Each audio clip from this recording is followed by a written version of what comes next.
Welcome to a special episode of JAT Cast. I am your host, Luke Donovan. We are here in the Connect Hall at the 70th Annual NATA Clinical Symposium and AT Expo with this year's recipient of the new Investigator Award through NATA Research and Education Foundation, Dr. David Howell. Thanks, Luke. It's a pleasure to be here and certainly a pleasure to be talking to you about all the exciting things that are going on, both with our research as well as all the athletic training research that's being represented here.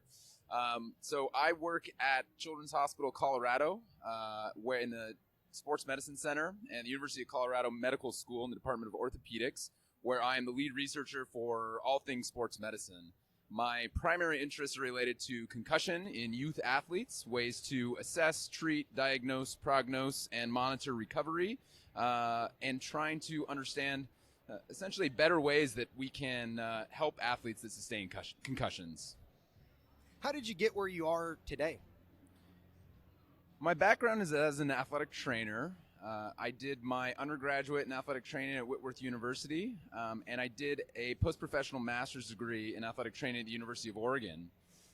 Certainly, that clinical background informs my current research interests, where everything that I strive to do research-wise hopefully eventually has some sort of connection to an athletic trainer, maybe somebody, a high school athletic trainer that doesn't have a lot of resources, all the way to more sophisticated types of assessments, particularly related to concussion. During my time at the University of Oregon in the master's program, I got involved with the motion analysis laboratory and really found that combining biomechanics research with kind of the athletic training perspective helped me understand the bridges that needed to be spanned to better inform clinical practice. And so I was fortunate to stick around the University of Oregon in the motion analysis lab for an additional several years doing my PhD.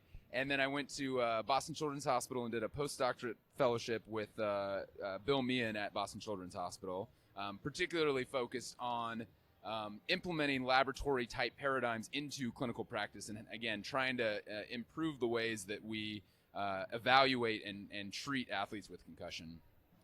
Can you give us a brief background of some of the research that you're going to summarize in today's lecture that you're going to be giving when you accept your award?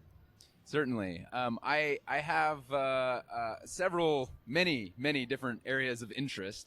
Within the realm of concussion, and kind of what I'm going to be talking about today is what I've alluded to so far, which is bridging that gap from high sophisticated, highly accurate concepts that really can inform some of the more basic mechanisms that are responsible for post-concussion deficits and allowing us to really rigorously evaluate if somebody's recovered from a concussion, and trying to span that down to something that is attainable and usable in most athletic training settings, right? So a motion analysis laboratory, for example, is a fantastic resource from a research perspective, but there's a very high cost and time demand associated with that. So how do we take the things that we've learned about gait instability that exists after concussion and pare that down into something that athletic trainers can use?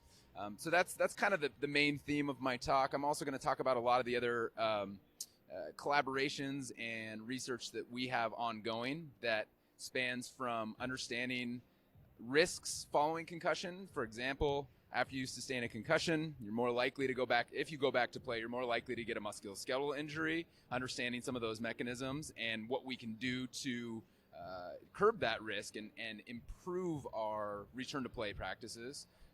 We're also working on a number of exercise-related studies following concussion. So what is the acute response to exercise in the presence of a concussion, both from a physiological and a psychosocial perspective? And then the other thing that we're investigating is sex differences following concussion. So both structurally and functionally, we know that men and women may have different responses to injury. Understanding why that happens and what we can do about it so that we can better inform individualized treatment pathways.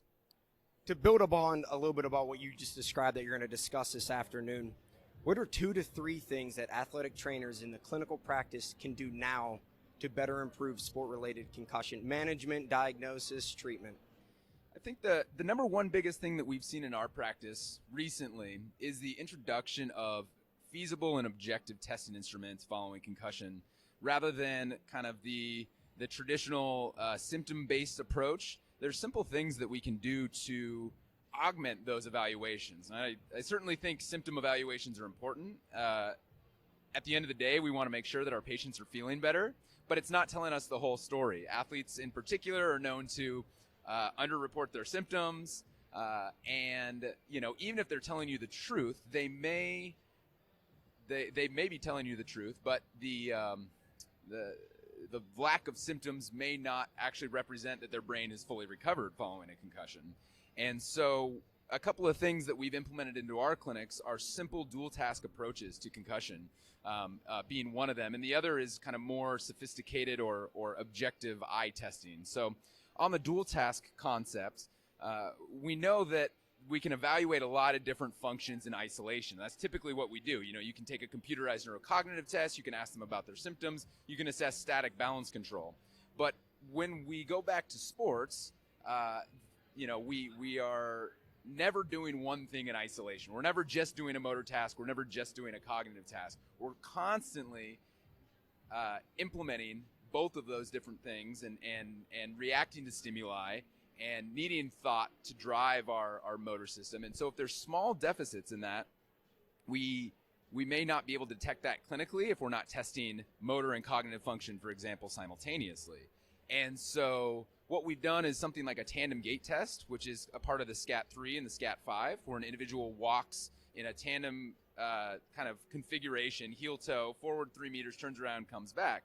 Relatively simple test. The outcome is objective in that it is a time from start to finish. How long does it take you to do that?